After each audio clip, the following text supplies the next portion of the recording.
Hello Internet, I hope you all had a great Thanksgiving or just last couple of days if you're not in the US. I'm in my dorm study lounge, which doesn't get a lot of use because my roommate's in my room and I didn't really want to film this in front of her. I had a ton of fun over Thanksgiving break, the most entertaining of which was an all-night Call of Cthulhu RPG that I did with some of the most amazing people in the world. The story started over the summer, so we all pretty much had pre-existing characters except for some people we added and some people who decided not to continue with us. Because it was over Thanksgiving, two people who really wanted to be with us couldn't be.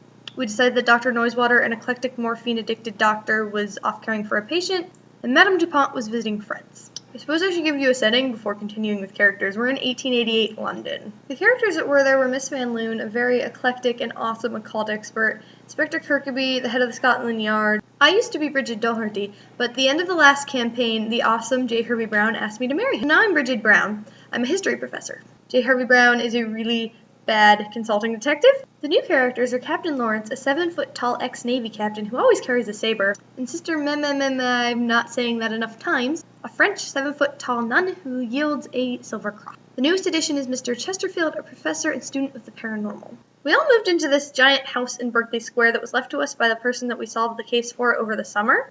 The house used to be owned by Cthulhu people, so we've had to kind of clean it out. We've been doing this kind of slowly, and we've been putting all of the bad stuff we find in the Oogly Boogly room. We found a box of glasses that were all the same frames but different prescriptions, and we also found a little elephant that after putting in the Oogly Boogly room later turned up on Mrs. Van Loon's bedside table. As part of the campaign, we had to do an exorcism on our house, which was really weird. Captain Lawrence heard skittering noises and then was attacked by a giant monster. We found that there was a protection spell under all of the mattresses except for his. I don't really know why when we moved into a house of Cthulhu people we didn't, check the mattresses, but we didn't. So we used Lawrence's bait and trapped the creature in a star of rope with Sister Mamma drew a protection symbol, and we all worked out okay except for Lawrence and Chesterfield who went a little bit insane. So when we weren't trying to exorcise our house, there was a murder in Westminster that we were trying to solve.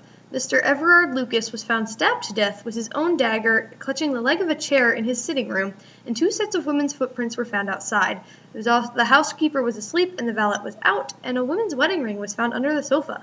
As a subplot to that, my character and J. Harvey Brown character were called upon by Lord Bellinger, a Minister of European Affairs. A document had been stolen, and Mr. Lucas, who was apparently a government agent, had been charged with retrieving the document. He got it but was murdered before he could return it to the government. It was in a sealed blue envelope, and we were given the job to find it without telling the police, which means we couldn't tell Kirkaby, so we did it all without telling the rest of our group. Lucas's body then disappeared from the morgue.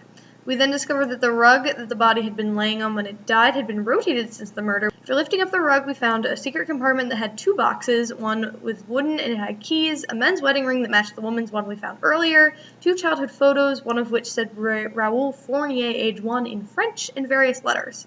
1 was in a language we couldn't read, 3 were in French, 2 of the French letters were addressed to Fournier about foreign politicians.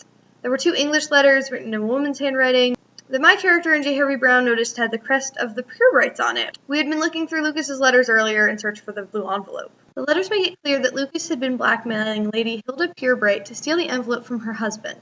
The other package had been mailed to Lucas and opened. It had some vials and 1 big vial, then a letter that implied that Lucas took the little vials every day to suppress some sort of monster in him, and the big vial was to be taken because he waited too long to ask his supplier for more. And the letter ends with, if the creature begins to take hold, he knew what he had to do. We concluded that Lucas had been killed before he was able to take the large vial, and therefore his body wasn't really stolen, it just kind of walked out. We then talked to the constable who had been guarding the house, and he admitted to letting a woman in to see the crime scene. Jay and I figured that that was probably Lady Hilda stealing back the envelope, so we went to confront her and convinced her to give us the envelope back, which we gave to Lord Bylinger, and then the Purebrights were arrested. When we went and talked to Lady Hilda, she said that when she was making the document exchange with Lucas, a crazed Frenchwoman ran in and stabbed him, screaming something about finding him with another woman. The next morning, we found a newspaper article that said that the French police cracked the case before we did.